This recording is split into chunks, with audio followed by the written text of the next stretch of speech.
Welcome back to Flashpoint. A new report shows North Carolina is really leading the country in new electric vehicle investments. And those investments are only helping fuel the state's economy.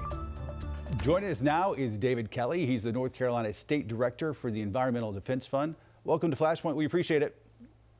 Thank you, Ben. Excited to be here. So a new report just released shows North Carolina leads the country in electric vehicle manufacturing industry.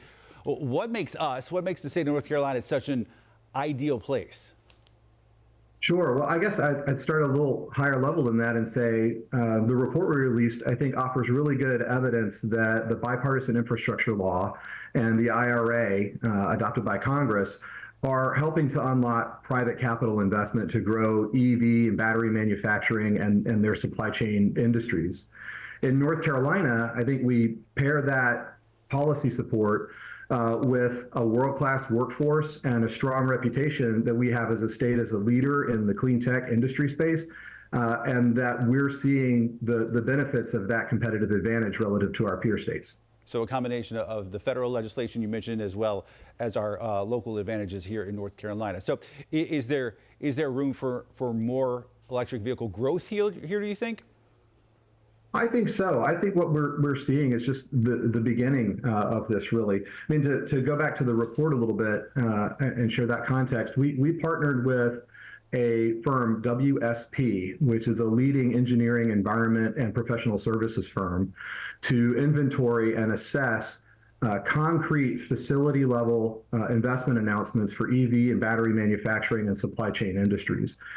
We see that in just the last 6 months, North Carolina has seen $9 billion in additional investment, and that's in addition to the $10 billion of announced investment as of last August.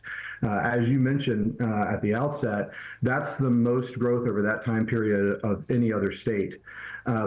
At the moment, we only trail Georgia and automaker juggernaut Michigan for total EV industry investment since November 2021, when the bipartisan infrastructure law passed. I think that North Carolina has tremendous opportunity to continue to build that momentum. One piece is on the market side, right? As we see lead investments like the Toyota battery plant or the VinFast production facility, there's market incentive for their suppliers and component manufacturers to locate near those operations. And that can create kind of a pylon effect and facilitate the emergence of a manufacturing hub dynamic. I think there's also an opportunity for state policy.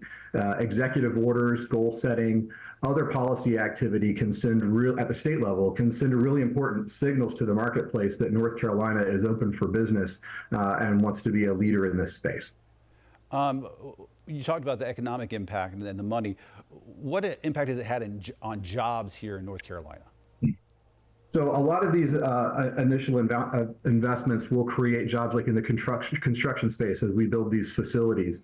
The jobs announced along with the facilities, so the jobs created and retained for our workforce are around 14,000 jobs associated with that $20 billion of capital investment. And like I said, that's exclusive of the construction and other jobs that will be served as we build these new facilities.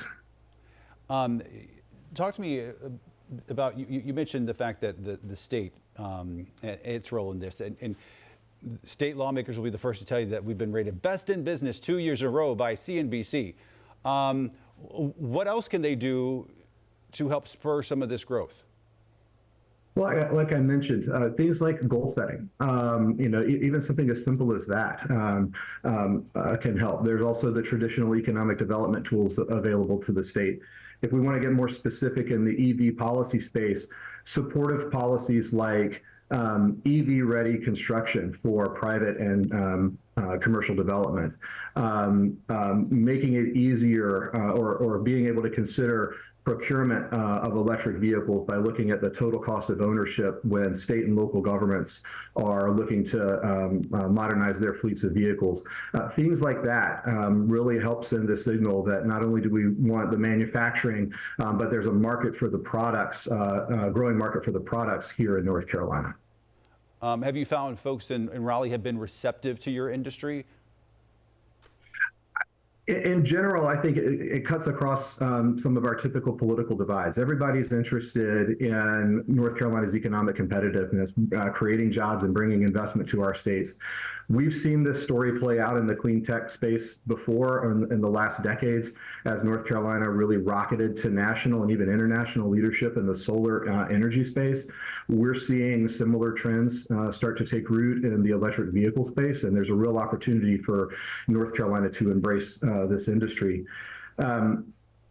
For us at Environmental Defense Fund, we're interested in electric vehicles because they're better for our climate, because there is a lower overall cost of ownership for customers and fleet operators, and they're better for our health because they help eliminate tailpipe pollution. But there's a strong economic story to tell, and we get most excited about opportunities where the economics and the environment align. The growth of this industry in North Carolina can help us move toward a more sustainable future and a more profitable one. Yeah, we always get excited to hear about issues that cut across partisan lines because it means things are getting done and we're making some progress. Generally speaking, is demand keeping up with supply when it comes to these things? I think so. I mean, I think what the fact of these industry investments, I think, tells us that the industry sees this as a direction they want to go, that they recognize there's a growing segment of customers who are interested in this kind of product. All right, David Kelly, the Director for the Environmental Defense Fund here in North Carolina. David, thanks for coming on. We appreciate it. All right, thank you, Ben. Still to come on Flashpoint, crime surging across Charlotte, and now our youngest leaders are taking a stand.